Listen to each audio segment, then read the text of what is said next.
Queridos, vamos abrir a palavra de Deus na carta de Paulo aos Efésios, capítulo 6. Estamos chegando ao final desta carta que nós começamos o ano passado a fazer a sua exposição. Hoje nós veremos o que nos ensina o apóstolo Paulo a respeito da batalha espiritual que os cristãos enfrentam contra Satanás. Efésios capítulo 6, do verso 10 até o verso 20. Ouçamos a leitura da palavra de Deus. Quanto ao mais, sede fortalecidos no Senhor e na força do seu poder. Revesti-vos de toda a armadura de Deus, para poderdes ficar firmes contra as ciladas do diabo. Porque a nossa luta não é contra o sangue e a carne, e sim contra os principados e potestades, contra os dominadores deste mundo tenebroso, contra as forças espirituais do mal nas regiões celestes. Portanto, tomai toda a armadura de Deus, para que possais resistir num dia mau, e depois de terdes vencido tudo, permanecer inabaláveis. Estai, pois, firmes, cingindo-vos com a verdade e vestindo-vos da couraça da justiça. Calçai os pés com a preparação do evangelho da paz, embraçando sempre o escudo da fé, com o qual podereis apagar todos os dardos inflamados do maligno. Tomai também o capacete da salvação e a espada do Espírito, que é a palavra de Deus. Com toda oração e súplica, orando em todo o tempo no Espírito, e para isso vigiando com toda perseverança e súplica por todos os santos. E também por mim, para que me seja dada no abrir da minha boca a palavra, para com intrepidez fazer conhecido o mistério do Evangelho, pelo qual sou embaixador em cadeias, para que em Cristo eu seja ousado para falar, como me cumpre fazê-lo. Até aqui a leitura da palavra de Deus. Vamos orar e pedir que o nosso Deus nos dê compreensão na sua palavra e que através dela Ele supra todas as nossas necessidades. Ó Deus, nós pedimos que Tu envies o Teu bendito Espírito Santo para aplicar a Tua palavra e a exposição dela ao coração dos Teus filhos e filhas nesta noite. Nós precisamos ser instruídos a respeito destas verdades aqui reveladas, Senhor. Nós queremos orar também por aquelas pessoas que aqui estão essa noite e que ainda não compreenderam a sua profunda necessidade de arrependimento e fé em Cristo Jesus para perdão e salvação. Pedimos, Pai, que esse momento, portanto, traga glória ao Teu nome e edificação para o Teu povo, alegria para todos nós. É o que pedimos em nome de Jesus. Amém. O apóstolo Paulo está chegando ao final da carta que ele escreveu à igreja de Éfeso. Nos 3 primeiros capítulos, como vocês se lembram, ele falou a respeito dos privilégios dos cristãos.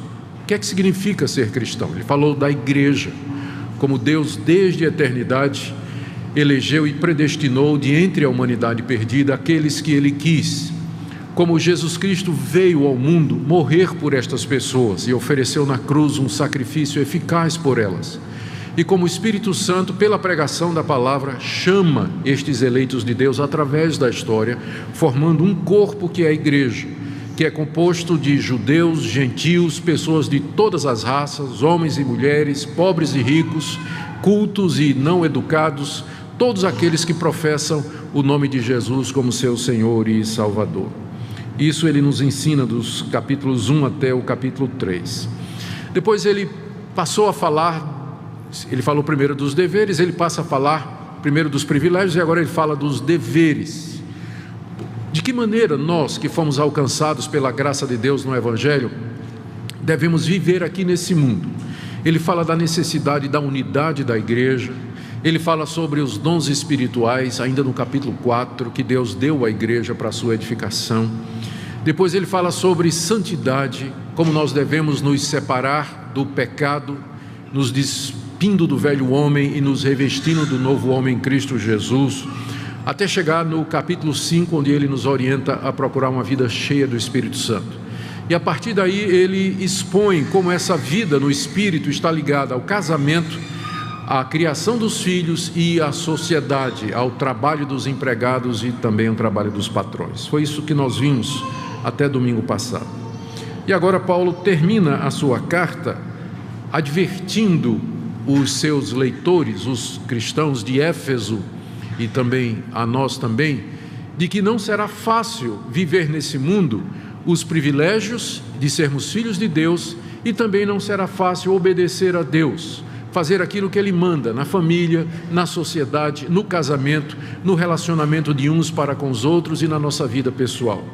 Porque há inimigos poderosos, há seres poderosos, mais fortes do que nós, que se opõem a Cristo e à sua igreja e que estão em constante conflito para nós.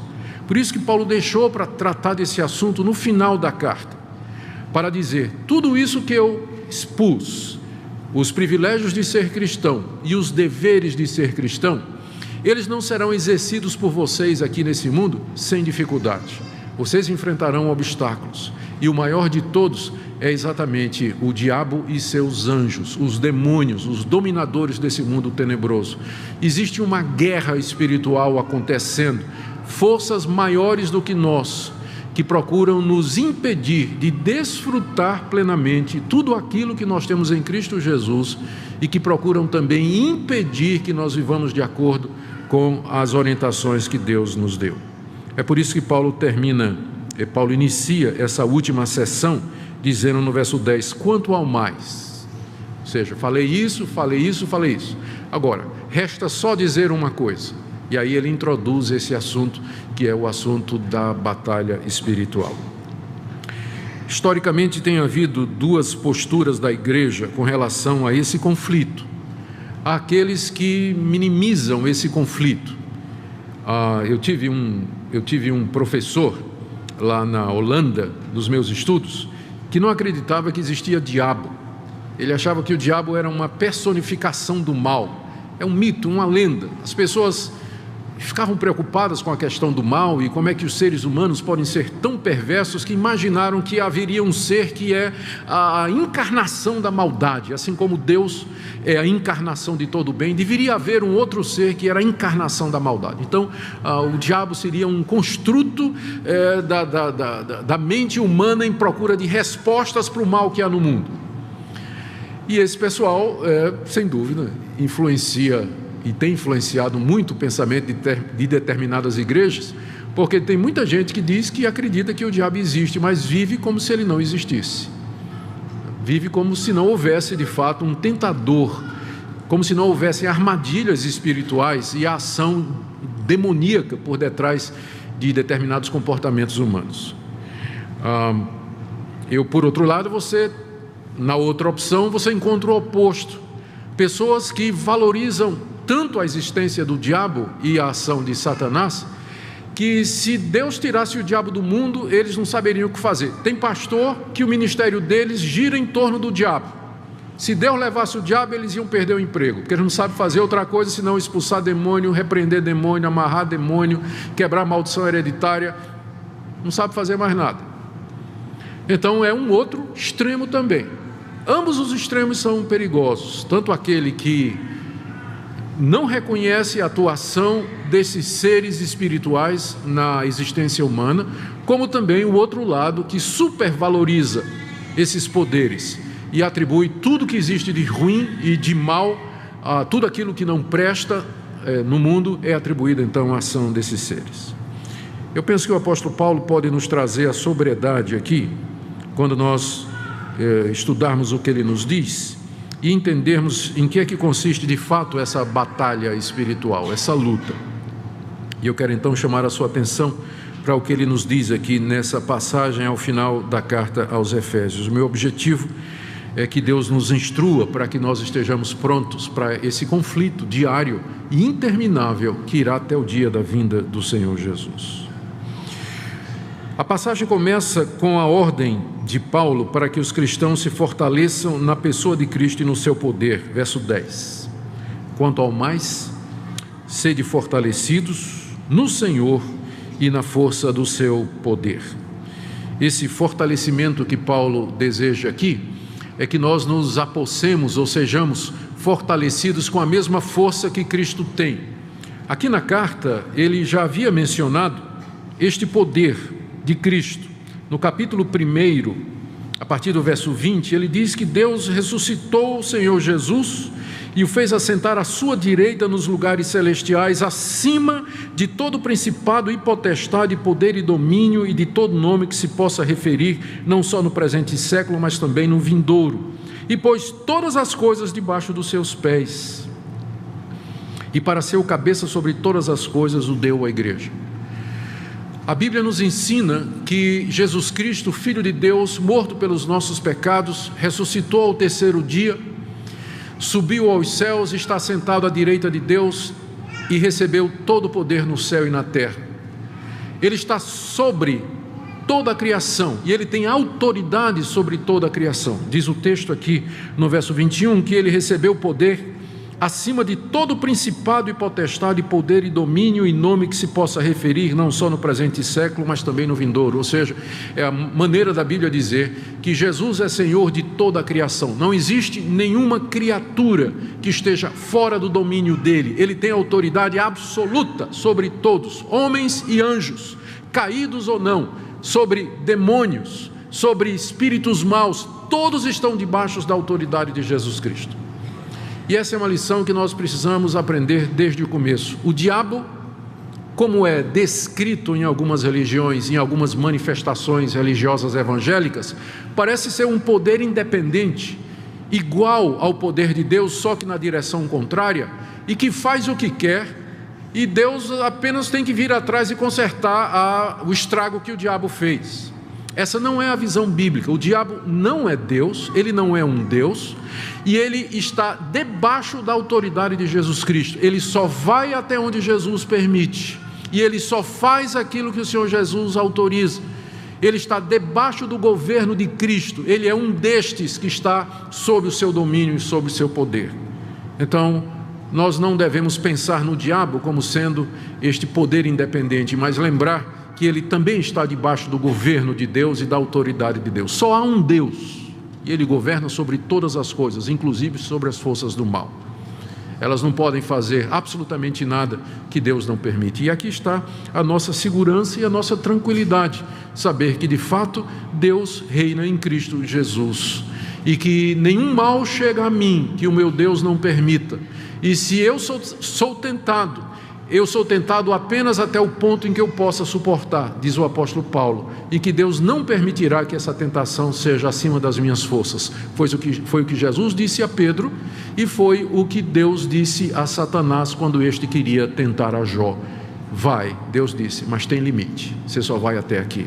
Então é bom saber que nós estamos num universo onde o poder supremo e maior é de um Deus bom, sábio, justo e verdadeiro, e o mal não triunfará.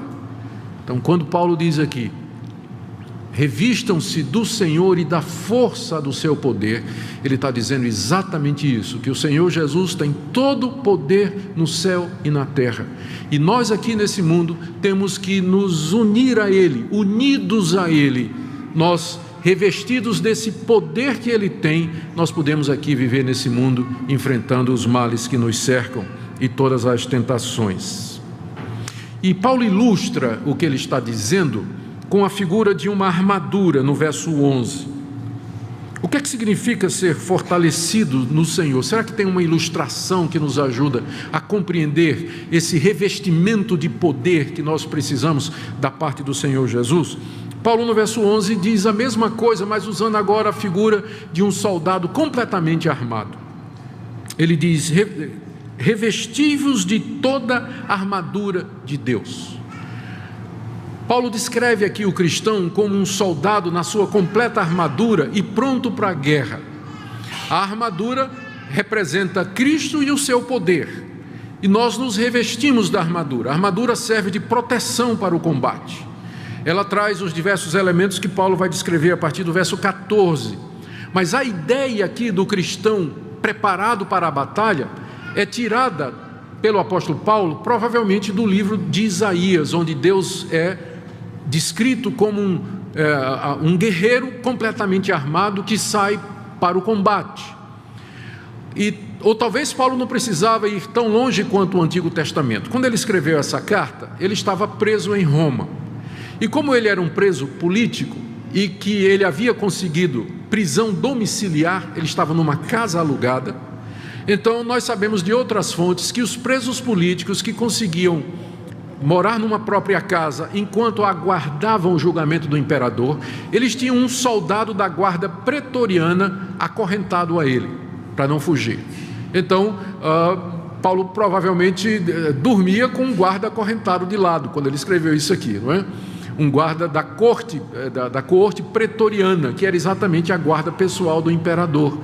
Então Paulo não precisava nem ir para o Antigo Testamento. Ao lado dele havia a figura do soldado armado, que talvez inspirou isso que ele falou aqui. Ele podia tanto usar o Antigo Testamento quanto essa inspiração. Ao lado dele estava então a figura que bem ilustra o que ele está dizendo aqui. Ele concebe a vida cristã como uma guerra, e agora ele olha para o cristão e descreve o cristão como um soldado.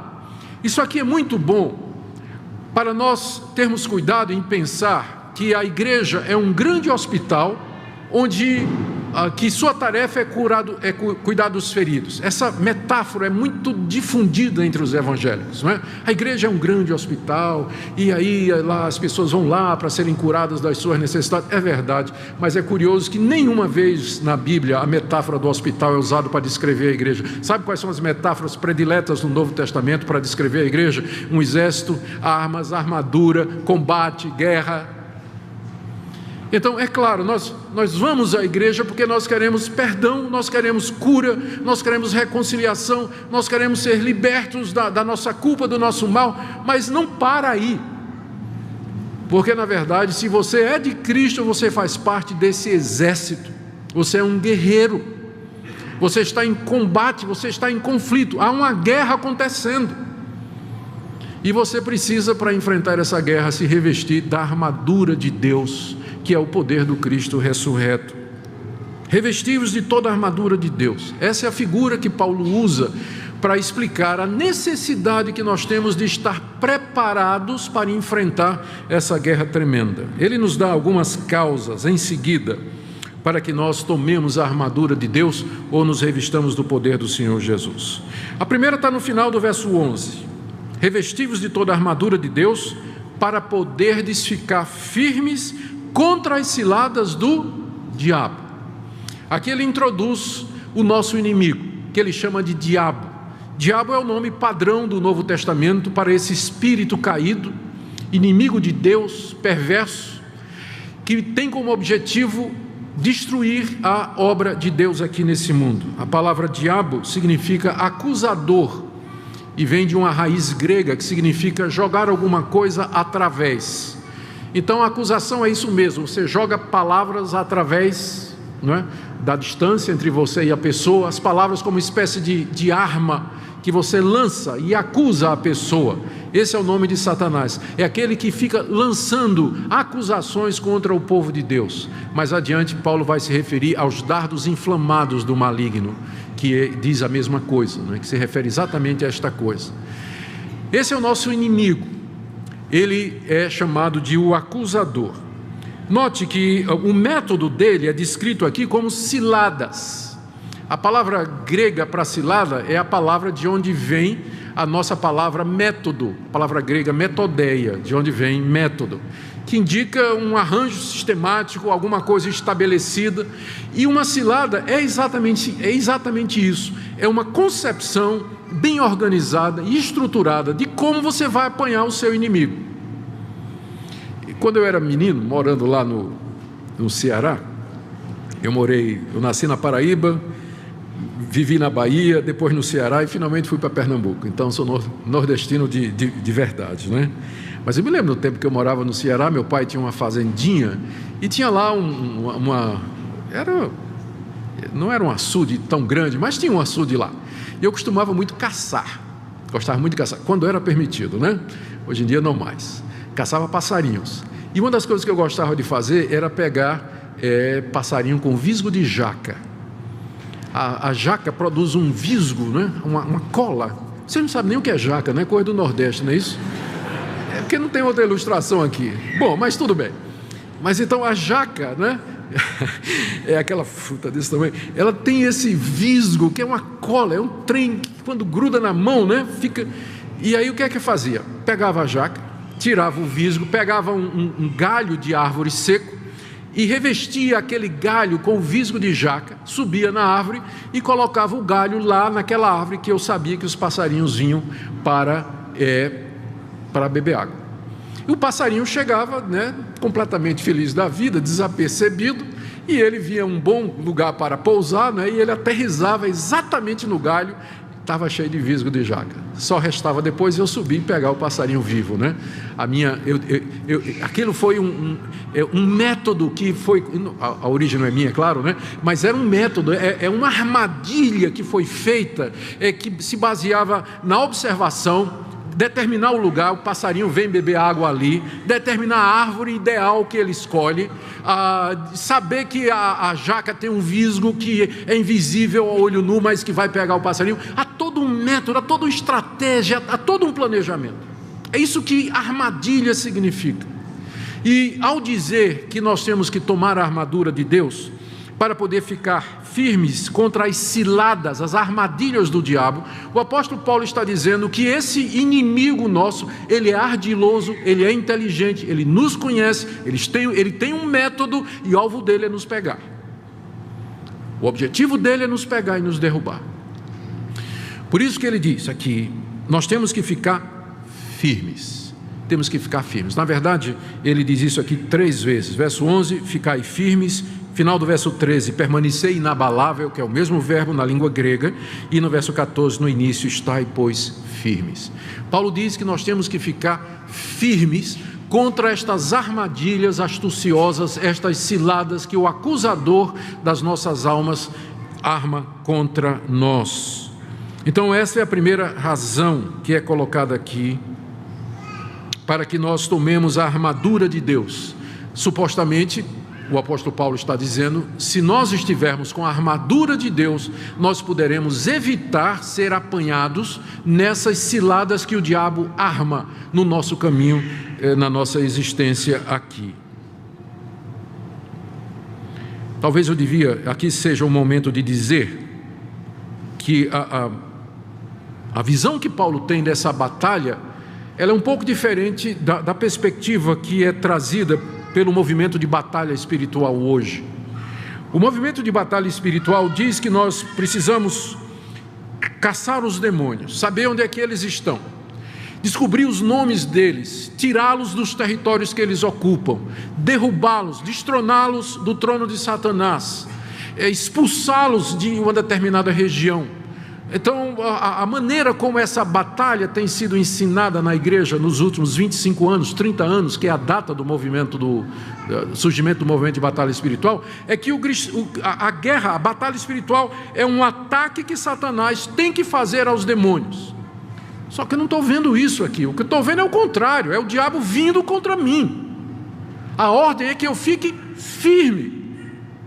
Eu não encontro em nenhum lugar do Novo Testamento, especialmente no livro de Atos, que registra o trabalho dos apóstolos, que o apóstolo Paulo, quando chegava numa igreja para pregar, numa cidade para pregar o evangelho, primeiro ele ia fazer guerra espiritual para saber quem era o demônio daquela cidade, o nome do demônio, amarrar o demônio, destronar, para então ele poder evangelizar. Onde é que tem isso no Novo Testamento? Jesus nunca ensinou isso, os apóstolos nunca ensinaram, não está em lugar nenhum. O que a Bíblia está dizendo é que nós já vencemos, o nosso Cristo já venceu, Ele tem todo o poder no céu e na terra, resta-nos ficar firmes contra o inimigo derrotado que vem ao nosso encontro para fazer o maior estrago que ele puder, mas a vitória já é nossa.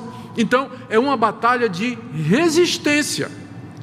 É claro, se nós, à medida que nós pregamos o Evangelho e plantamos igrejas, se aparecerem pessoas possuídas de demônios ou com opressão espiritual, nós vamos mandar sair em nome de Jesus. Mas esse não é o ministério de libertação de demônios. Onde é que tem isso aqui no Novo Testamento? Quarta-feira venham para a igreja que nós vamos ter uma reunião para expelir demônio. Me encontra aqui os apóstolos marcando reunião de libertação de demônio, por favor, no Novo Testamento. Eu creio que pessoas podem ficar possessas de espíritos hoje, mas a minha tarefa não é sair catando, não. Agora, se aparecer, vai sair em nome de Jesus. Vai sair em nome de Jesus. Mas não é esse o meu ministério. Meu ministério é anunciar a palavra de Deus. Meu ministério é centrado em Cristo. É esse o ministério da igreja. Anunciar a Jesus e Ele vitorioso. As pessoas que formam ministérios em torno disso acabam glorificando quem? Quem acaba sendo o centro do ministério deles? Não. A nossa tarefa é ficar firme. A figura é de um soldado em campo já conquistado e que ele está firme guardando aquele território, e o inimigo derrotado está vindo em guerrilha contra ele, querendo tirá-lo daquela posição. Essa é a figura que nós temos que ter em mente. Eu tenho na minha cabeça uma imagem de há muitos anos passados. Estava na Holanda com minha esposa e filhos, na época em que o Iraque invadiu o Kuwait. E os Estados Unidos vieram em defesa, e a Força Aérea dos Estados Unidos bombardeou as forças militares do Iraque, quebrou a espinha dorsal do exército iraquiano, e os iraquianos tiveram que se retirar do Kuwait. Eles tiveram que sair. E a figura que eu tenho é na televisão as imagens de poços de petróleo incendiados pelos iraquianos quando eles batiam em retirada. Eles perderam o domínio sobre o Kuwait. Mas ao fugir, eles saíram destruindo tudo o que eles podiam, inclusive tocando fogo nos poços de petróleo do Kuwait. Essa é uma figura que eu gosto de usar para ilustrar o que é que nós estamos enfrentando aqui. Um inimigo que já foi derrotado, porque o Senhor Jesus tem todo o poder no céu e na terra. Ele venceu os principados e potestades. Então, Satanás é um inimigo derrotado, mas ele vai fazer o estrago que ele puder, até aquele grande dia em que o Senhor Jesus vier em glória, e Satanás então será lançado no lago que arde com fogo e enxofre. Por isso, irmãos, diz o apóstolo Paulo, revesti-vos de toda a armadura de Deus, para poderes ficar firmes contra as ciladas do diabo. É ele que está vindo, ele que está vindo contra nós. A segunda razão que Paulo diz, ou dá, para que nós tomemos a armadura de Deus e nos vistamos da força do Senhor Jesus, é a natureza dos nossos inimigos, que ele já preanunciou ao chamá-lo de diabo. Mas no verso 12 ele explica: porque a nossa luta, revestivos da armadura de Deus, porque a nossa luta não é contra o sangue e a carne, e sim contra os principados e potestades, contra os dominadores desse mundo tenebroso, contra as forças espirituais do mal nas regiões celestes. Portanto, tomai toda a armadura de Deus. A razão pela qual eu tenho que me revestir do poder de Cristo nesse mundo, viver unido ao meu Salvador vitorioso, como um soldado que está vestido de uma armadura, é porque os inimigos que eu tenho para enfrentar, eles são muito maiores do que eu, e eu não posso vencê-los na minha força.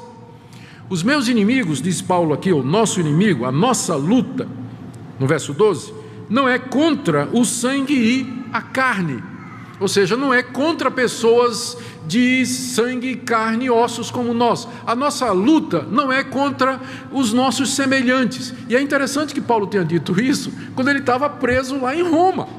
Ele estava preso em Roma. O imperador é inimigo dele e do cristianismo. Os judeus que denunciaram Paulo eram inimigos da fé em Cristo Jesus. Mas Paulo olha para o imperador, ele olha para aquele vasto império romano com sua arrogância, sua idolatria, e ele vê um poder maior por detrás do imperador e daquele império gigantesco. E ele diz: queridos, não pensem que a nossa luta é contra seres humanos, porque se fosse, não é? Então nós usaríamos armas humanas, nós pegaríamos na espada talvez, ou enfim, usaríamos estratégias militares. Não. Mas a nossa luta é contra poderes que vão além da realidade humana, que Paulo descreve aqui como sendo principados e potestades, dominadores desse mundo tenebroso, forças espiritual do mal nas regiões celestes. Regiões celestes é uma expressão que Paulo usa somente aqui na carta aos Efésios, e que designa esse mundo espiritual que nos cerca, esse mundo invisível, onde o nosso Deus habita e onde transitam os anjos e demônios, e onde se dá, é o mundo espiritual que interpenetra com a nossa realidade humana, essa realidade invisível que nos cerca.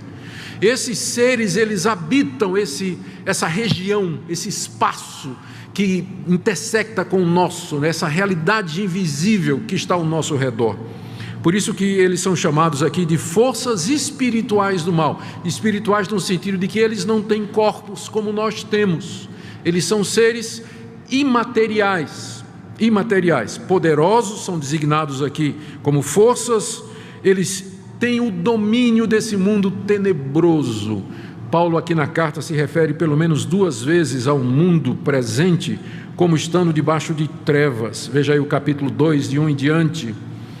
Ele vos deu vida, estando vós mortos nos vossos delitos e pecados, nos quais andastes outrora, segundo o curso desse mundo, segundo o príncipe da potestade do ar, ou seja, o príncipe dos poderes aéreos ou invisíveis, o espírito que agora atua nos filhos da desobediência. Paulo já tinha se referido ao diabo na carta, dizendo que ele é esse espírito, ele é o príncipe dos poderes aéreos que atua nos filhos da desobediência. É interessante que logo no capítulo anterior, no capítulo 1, ele falou do Espírito Santo atuando nos filhos de Deus, mediante Jesus Cristo. E agora ele fala do diabo atuando nos filhos da desobediência, que são aqueles incrédulos, aqueles que estão nos seus pecados e que não se arrependeram ainda, mediante a fé em Jesus, para serem salvos e perdoados. A ponto de Lutero uma vez ter dito que o homem é uma besta, ou ele é montado por Deus ou pelo diabo. Se você é de Deus em Cristo Jesus, o poder que atua em você é do Espírito Santo. Mas se você não é de Cristo, se você está nos seus pecados, esse príncipe dos poderes aéreos atua na sua vida. Atua na sua vida. E diz ele aqui, não é, que escraviza segundo as inclinações da carne e dos pensamentos. Mais adiante, no capítulo 4, o apóstolo Paulo diz que a gente não deve andar como andam os gentios, aqueles que não creem no Senhor Jesus, na vaidade dos seus pensamentos, obscurecidos do entendimento, alheios à vida de Deus, por causa da ignorância em que vivem, pela dureza do coração, e que se tornaram insensíveis e se entregaram à dissolução para cometer toda a sorte de impureza. Ou seja, essa humanidade sem Deus, a humanidade que virou as costas para Deus, cega, surda, que não quer ouvir a Deus, andando na teimosia do seu coração, esses poderes governam essas pessoas, atuam nestas pessoas, iludindo, aumentando ainda mais as trevas do coração delas, encaminhando-as para falsos deuses, provocando a idolatria, levando-as a uma vida dissoluta, até que finalmente essas pessoas serão levadas à condenação eterna, ao juízo de Deus no inferno,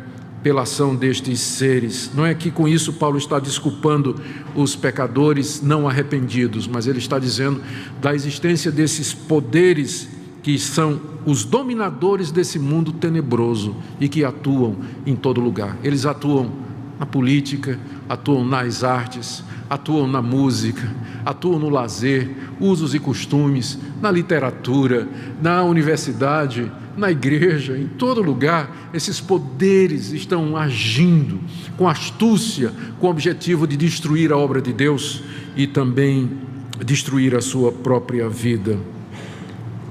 Essa é a razão pela qual nós temos de tomar a armadura de Deus. Ainda no verso 13, Paulo repete: portanto, ou seja, à luz da realidade dos nossos inimigos, tomai toda a armadura de Deus. E ele diz: para que possais resistir no dia mau. O que é o dia mau? Paulo já havia dito aqui que todos os dias são maus. Veja lá no verso 16 do capítulo 5: remindo o tempo, porque os dias são maus. Mas dentre os dias maus, tem uns que são piores do que os outros. Todos os dias são maus. Ou seja, é assim que Paulo descreve a nossa vida aqui nesse mundo. Dias são maus porque nós estamos nessa realidade marcada pelo pecado, onde o sofrimento existe, onde a incompreensão existe, a violência contra seres humanos, a falta de amor, enfim, tantas coisas, doença, dor e sofrimento. Os dias são maus e sempre serão maus, mas há dias que são piores do que outros. Paulo parece estar se referindo ao fato de que Satanás concentra os seus esforços nas pessoas em determinados períodos. Ou seja, nós sempre estamos sendo tentados de uma forma ou de outra, mas parece que tem dia que o diabo vem com toda a cavalaria. Você lembra de dias assim na sua vida? Que parece que ele resolveu marcar você. Quer dizer, talvez você já tenha uma presunção muito grande você pensar que o diabo veio pessoalmente tentar você. Ele deve estar tentando John Piper, John MacArthur, esse pessoal. Para nós ele manda um demônio de terceira escala, alguma coisa assim, não é? Então é muita pretensão sua pensar que Satanás em pessoa está tentando você. Ele está tentando esse pessoal lá. Mas, porque ele não é onipresente, né? Satanás não é onipresente, ele não está em todo lugar ao mesmo tempo. Mas ou ele ou uma secla dele, parece que concentra. Tem dia que você tem a impressão que todas as forças do inferno se levantaram contra você. Aquela confusão mental, aquelas trevas, aquela angústia. E esse dia, na verdade, ele pode durar semanas, pode durar meses, pode durar anos até, em que você está sob profunda opressão, angústia, dificuldade, tentação. Eu uso como ilustração um período que eu acho que foi o dia mau da minha vida. Eu já tive vários, mas esse aqui foi quando nós estávamos na Holanda. Eu estava estudando para terminar o meu doutorado, estava com a Minka e com as crianças, e o professor que era o meu orientador lá na Holanda, ele era um ateu, não acreditava em nada. E quando ele soube que eu estava vindo da Universidade de Westminster, nos Estados Unidos, que é uma universidade muito conservadora, ele resolveu acabar com a minha fé. E aí, como ele estava me orientando, ele passou então uma lista de livros que eu tinha que ler. E aí você imagina tudo quanto é de ateu e liberal que eu tive que ler durante 1 ano e meio para poder fazer trabalhos para esse professor. Eu comecei a ler, e olha que eu já era um crente maduro, já era professor, já era pastor, já tinha dado aula no seminário, era um crente maduro já. Comecei a ler, e comecei a ler. E gente, de repente, eu comecei a perceber alguma coerência, né? Que aquele pessoal estava dizendo, e aí de repente a dúvida começa a entrar no coração. Será que é verdade o que esse pessoal está dizendo? E aí entrou dúvida no meu coração, a ponto de que eu comecei a questionar a própria existência de Deus. E aquilo me paralisou. Quando eu me ajoelhava para orar, eu não conseguia orar. Não conseguia orar porque eu não tinha certeza de que tinha gente do outro lado me escutando. E durante 1 mês e meio, esse foi o dia mau, foi o pior dia mau que eu passei. Eu só fazia soluçar, eu não conseguia falar com Deus. E aquela opressão, aquela angústia, a dúvida entrou no meu coração e me questionava, e eu não sabia de nada. Escapei por isso aqui de ser ateu, por isso aqui. Finalmente, em desespero, eu falei com o meu orientador nos Estados Unidos, Dr. Moisés Silva, um cubano naturalizado brasileiro, um homem de Deus. Dr. Moisés, eu estou passando por dificuldade muito grande. Aí ele deu uma risada. Você está lendo o quê? O professor passou isso. Ele deu uma risada e disse: leia esse livro aqui, que é Antídoto, leia esse aqui. Então, me indicou todas as literaturas, e foi o que Deus usou para terminar o dia mau, não é? A ação daquele professor que me ajudou intelectualmente, e minha mente foi liberta para crer outra vez. Mas durante 1 mês e meio eu experimentei as angústias e as trevas da incredulidade como nunca eu tinha experimentado em minha vida. E hoje eu agradeço a Deus que me preservou, porque, como eu disse a vocês, eu cheguei muito perto de perder a confiança na palavra de Deus e na Escritura. Por isso diz aqui: tomai toda a armadura de Deus, para que possais resistir no dia mau. Eu creio que eu só resisti porque eu sou crente mesmo, né? Sou convertido de verdade. E a graça de Deus, né? Lá no íntimo eu não conseguia fugir de Deus, né? Não conseguia virar as costas para Deus. Não tinha certeza de que Ele existia, mas também não tinha tanta certeza assim a ponto de dizer: eu vou virar minhas costas agora, né? Ele me segurou durante esse tempo. Há um dia mau que é diferente para cada pessoa. Talvez um sofrimento, uma doença, um relacionamento, um problema sem solução, não tem luz no fim do túnel. Mas para enfrentar esse dia e continuar crente, você precisa estar revestido da armadura de Deus, da força do Senhor Jesus e da glória do seu poder. A última razão que ele coloca aqui para que nós tomemos a armadura de Deus, está no final do verso 13. Para depois de termos vencido tudo, permanecer inabaláveis. O alvo de Deus é que nós fiquemos inabaláveis aqui nesse mundo. Nós podemos sofrer ataques, nós podemos passar por momentos difíceis, como este que eu descrevi para vocês. Eu sei que você poderia contar também uma experiência, mas o alvo de Deus é que nesse mundo mau, cheio de dias maus e do dia mau, você possa passar por ele e permanecer crente, permanecer fiel a Deus. E por essa razão, você precisa se revestir do Senhor Jesus e da força do seu poder, como um soldado veste a sua armadura para ir para o campo de batalha. A gente vê com tristeza cristãos completamente descuidados, que começam o seu dia ou vão para a batalha do dia a dia, sem buscar a Deus, sem oração, sem comunhão com Deus, sem meditação na palavra de Deus, não tomam nenhuma atitude. Não é à toa que eles são laçados, não é à toa que são derrubados em problemas morais, em angústias, em erros e tropeços, e às vezes seguem heresias perniciosas, porque são descuidados na sua vida espiritual. A Bíblia é muito clara: você não pode ir contra esses poderes, e você precisa do Senhor Jesus, está revestido dele, senão você é uma vítima fácil, mais uma, que vai cair por causa da ação do diabo.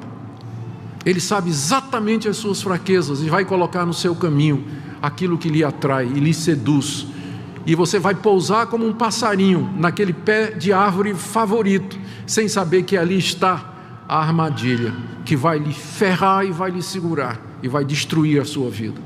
Portanto, irmãos, tomemos toda a armadura de Deus para vencer tudo e permanecer inabaláveis. Eu quero terminar aqui com alguns pontos que nós podemos tirar do que vimos até agora. No próximo domingo, querendo Deus, mercê de Deus, nós terminaremos do verso 14 até o verso 20 e terminaremos a carta. Queridos, existe uma batalha acontecendo e você está no meio dela. É uma batalha de natureza espiritual, de natureza invisível. É uma luta pela sua mente, é uma luta pelo seu coração. Estão errados aqueles que pensam que o alvo do diabo é tirar o teu emprego, tirar a tua saúde, tirar a tua prosperidade. É um erro essas pessoas pensarem que esse é o objetivo principal do diabo. Quem disse, eu te darei todos os reinos desse mundo, não foi Deus, foi Satanás. Se ele quiser, ele pode lhe dar prosperidade, fazer você rico e feliz da vida, desde que ele ganhe a sua alma, desde que ele encaminhe você no erro, desde que ele afaste você de Deus mais e mais. Então é um erro a gente pensar que batalha espiritual é uma luta para você se libertar da pobreza, da doença, dos males temporais que afligem os seres humanos aqui. Estou dizendo que Deus não nos livra destas coisas, mas estou dizendo que é um erro você pensar que o alvo do diabo é esse. O alvo do diabo é sua mente, é o seu entendimento. Ele quer confundir você, ele quer fazer você acreditar na mentira, quer desviar você dos caminhos de Deus.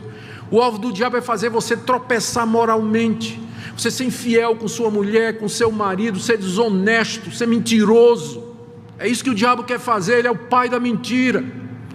E se ele fizer isso, ele vai afastar você de Deus e vai destruir a sua vida. Então existe esse conflito e nós não podemos nos esquecer dele. Mas outra coisa que nós podemos aprender aqui é que a vitória já foi ganha. O Senhor Jesus já triunfou sobre os principados e potestades, e Ele tem todo o poder no céu e na terra. E Deus nos chama, e chama você nessa noite, a que você se revista de Cristo, para que você possa enfrentar essa realidade aqui nos dias maus. Só há uma maneira de você vencer estes poderes, é que você seja de Cristo Jesus, que você seja convertido, que você de fato nasceu de novo, que você se arrependeu dos seus pecados, que o Espírito Santo mora em você e Cristo é o seu Senhor e Salvador, senão você está à mercê desses poderes. E ele vai iludir você e vai enganar você. E depois da sua morte você vai para onde ele irá. A Bíblia descreve como sendo o lago de fogo e enxofre, onde seu tormento nunca cessa e que foi preparado para o diabo e seus anjos. Ele sabe que ele está indo, mas ele quer levar o maior número possível de pessoas com ele. Só tem uma maneira de você vencer esses poderes, é você se submeter ao Senhor Jesus, renunciar aos seus pecados e dizer: Senhor, eu creio em Ti como meu Senhor e Salvador e eu quero viver para a Tua glória, e diariamente tomar esse poder de Cristo na sua vida como um soldado veste uma armadura, se preparando para a batalha. De outra forma, você não tem como enfrentar esses poderes. Se você está aqui essa noite e ainda não tem certeza disso, de que você pertence a Jesus, eu quero lhe convidar que nessa noite seja a noite em que você diga: sim, Senhor, eu quero crer. Nessa noite eu quero entregar a minha vida àquele que venceu. Essa noite eu renuncio a mim mesmo, aos meus pecados, e eu confio no Senhor Jesus como meu Senhor e Salvador. Você pode fazer isso diretamente para com Deus, dirigir-se a Deus em oração. A palavra de Deus nos diz que Ele não rejeita o coração quebrantado e que Ele escuta a oração daquele que está humilde aos seus pés. Talvez você seja crente, está aqui essa noite, mas caiu, você errou, você desobedeceu a Deus, você fez o que não devia.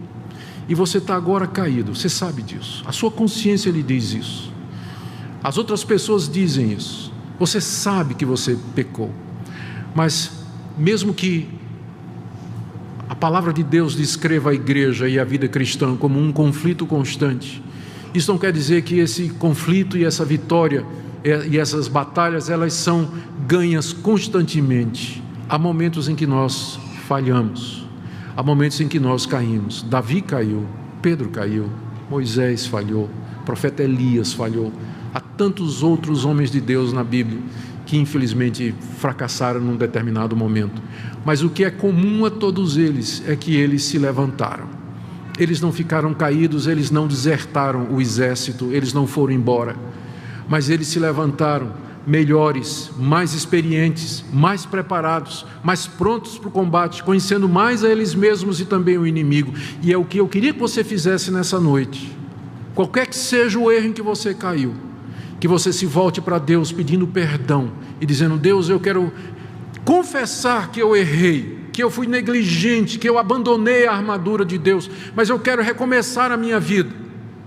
Eu quero recomeçar a minha vida, quero pedir perdão, e nessa noite eu digo ao Senhor: eu vou procurar as pessoas que estão envolvidas no meu erro, vou colocar a minha vida em ordem, e vou diariamente, a partir de agora, tomar a armadura de Deus, diariamente, me revestir do Senhor Jesus, pela oração, leitura da palavra, meditação, tirando tempo para o Senhor.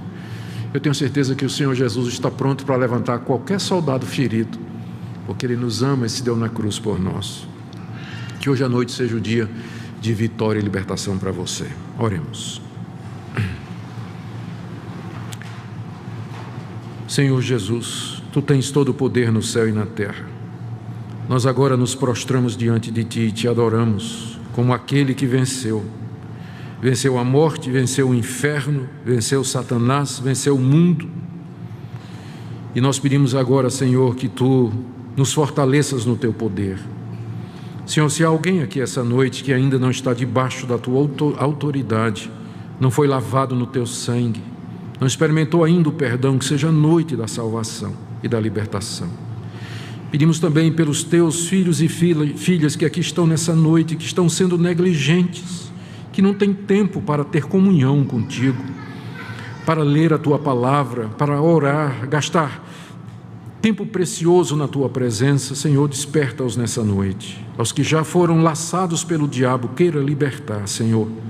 E livra-nos do mal, não nos deixes cair nas astutas ciladas do diabo, mas nos preserve inabaláveis para o Teu reino.